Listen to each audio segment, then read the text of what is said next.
Sunday ஆனா கூவத்துல இருக்க கொசு கூட கோட்டர் அடிச்சுட்டு தூங்கும் அப்படின்னு ஒரு ஃபேமஸான டைலாக் இருக்குங்க. ஆனா இந்த வீட்டில் இருக்க லேடிஸ்க்கு மட்டும் சண்டே மண்டே எல்லா டேவும் வாரத்தில் ஒரே மாதிரி தாங்க போகுது. நம்ம வயசுல இருந்து 60 வயசு ஆத்தா வரைக்கும் ஏதோ ஒரு வேலை வீட்டில் செஞ்சுட்டே தான் இருக்காங்க.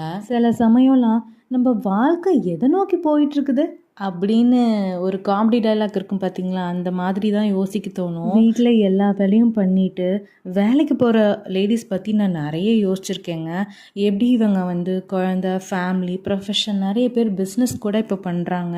எப்படி இவ்வளவும் ஹேண்டில் பண்ணுறாங்க, யார் இவங்களுக்கெல்லாம் மோட்டிவேட் பண்ணுவா, இல்லை எப்படி தான் இவங்கெல்லாம் மோட்டிவேட் ஆகிறாங்க அப்படின்னு கேட்டு கூட தெரிஞ்சுக்கணுன்னு நான் தோணியிருக்கேன் எனக்கெலாம்.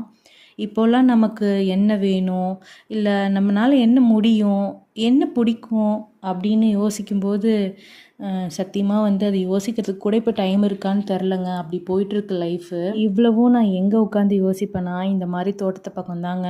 அப்படியே ஒரு ஈவினிங் போல் வந்தேன்னா ஒரு பொலியாக பார்த்து அக்கட்டான உட்காந்துருவேங்க.